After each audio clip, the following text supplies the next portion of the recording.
തലയിൽ തട്ടം ധരിക്കാതെ പ്രാർത്ഥിക്കുന്ന സ്ത്രീകളുടെ തല മൊട്ടയടിച്ച് കളയണമെന്ന് പറയുന്ന ലോകത്തെ ഒരേ ഒരു വേദഗ്രന്ഥം ബൈബിളാണ്. ഞാനിതിന്ന് പ്രത്യേകം ഓർമ്മിക്കാൻ കാരണം, എറണാകുളം പള്ളുരുത്തിയിലെ സെന്റ് റീത്ത സ്കൂളിൽ ഒരു മുസ്ലിം വിദ്യാർത്ഥിനി തലയിൽ തട്ടമിട്ട് വരുന്നത് മറ്റു വിദ്യാർത്ഥികൾക്ക് ഭയങ്കര ഭീതി ഉണ്ടാക്കുന്നു എന്നൊക്കെ സ്കൂൾ പ്രിൻസിപ്പാൾ തന്നെ പറയുന്നത് കേട്ടിട്ടാണ്. അവരും ഒരു കന്യാസ്ത്രീയാണ്, തലയിൽ തട്ടമിട്ടിട്ടാണ് മീഡിയയ്ക്ക് മുമ്പിൽ പ്രത്യക്ഷപ്പെടുന്നത് എന്ന് ഓർക്കുക. ക്രിസ്ത്യാനികളുടെ ബൈബിളിൽ നിന്ന് ഞാൻ വായിക്കാം. 1 കൊരിന്ത്യർ 11 5-6. മൂടുപടമില്ലാതെ പ്രാർത്ഥിക്കുകയോ പ്രവചിക്കുകയോ ചെയ്യുന്ന ഏതു സ്ത്രീയും തൻ്റെ തലയെ അപമാനിക്കുന്നു. അത് അവൾ ക്ഷൗരം ചെയ്യിച്ചതുപോലെയല്ലോ.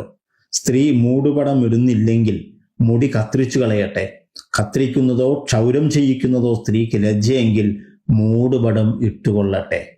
ഈ നിയമം പാലിക്കുന്നത് കൊണ്ടാണല്ലോ ആ കന്യാസ്ത്രീയും തലയിൽ തട്ടമിട്ട് മീഡിയയ്ക്ക് മുമ്പിൽ വരുന്നത്.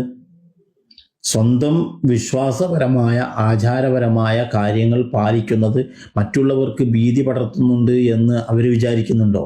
ഇല്ലെങ്കിൽ മറ്റുള്ളവരുടെ കാര്യത്തിൽ എന്തിനാണ് ഇങ്ങനെയുള്ള അനാവശ്യമായ ഫോബിയകൾ വളർത്തുന്നത്? എല്ലാ മതങ്ങളും അവനവന് നിർദ്ദേശിക്കപ്പെട്ടുള്ള പാഠങ്ങൾ അനുസരിച്ച് ജീവിക്കുകയാണെങ്കിൽ യാതൊരു തരത്തിലുള്ള പ്രശ്നവും നമ്മുടെ നാട്ടിലുണ്ടാവില്ല. ഇതേ വിഷയത്തെ സംബന്ധിച്ച് ഹിന്ദുക്കളുടെ ഋഗ്വേദത്തിലെ 8-ാം മണ്ഡലം 33-ാം സൂക്തം 19 മുതൽ 20 വരെയുള്ള മന്ത്രങ്ങളിൽ ഇങ്ങനെ പറയുന്നുണ്ട്: ദൈവം നിന്നെ സ്ത്രീയായി സൃഷ്ടിച്ചിരിക്കുന്നു. നീ നിന്റെ ദൃഷ്ടി താഴ്ത്തുകയും മനുഷ്യരുടെ നേർക്ക് നോക്കാതിരിക്കുകയും കാലുകൾ അടുപ്പിച്ചു വെക്കുകയും വസ്ത്രം വെളിപ്പെടുത്താതിരിക്കുകയും മൂടുപടം ഉപയോഗിക്കുകയും ചെയ്യുക.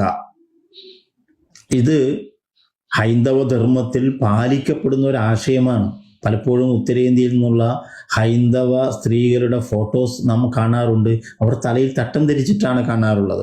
മഹാവീര ചരിതത്തിൽ ആക്ട് 2 71-ാം പേജിൽ പരശുരാമനെ കണ്ടപ്പോൾ രാമൻ പത്നി സീതയോട് പറയുന്നു: സീത, നീ മൂടുപടം ഉപയോഗിക്കുകയും നിന്റെ ദൃഷ്ടി താഴ്ത്തുകയും ചെയ്യുക എന്ന്.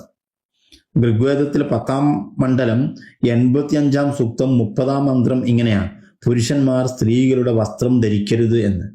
ഇത്യാദി നിയമങ്ങളെല്ലാം എല്ലാ മതസ്ഥർക്കും അവരുടെ വേദഗ്രന്ഥങ്ങളിൽ പറഞ്ഞിട്ടുള്ളതാണ്. അത് സ്വയം പാലിക്കുകയും മറ്റുള്ളവരുടെ കാര്യത്തിൽ അവരുടെ വിശ്വാസവും ആചാരവും അനുസരിച്ച് അവർ ജീവിച്ചു കൊള്ളട്ടെ എന്ന് തീരുമാനിക്കുകയും ചെയ്താൽ തീരുന്നതേ നമ്മുടെ നാട്ടിൽ പ്രശ്നങ്ങളുള്ളൂ. അതിനപ്പുറമുള്ളതെല്ലാം അന്ധമായ ഇസ്ലാമോഫോബിയക്കാർ വളർത്തിക്കൊണ്ടിരിക്കുന്നതാണ്. നാം അതിന് കൂട്ടുനിൽക്കരുത്.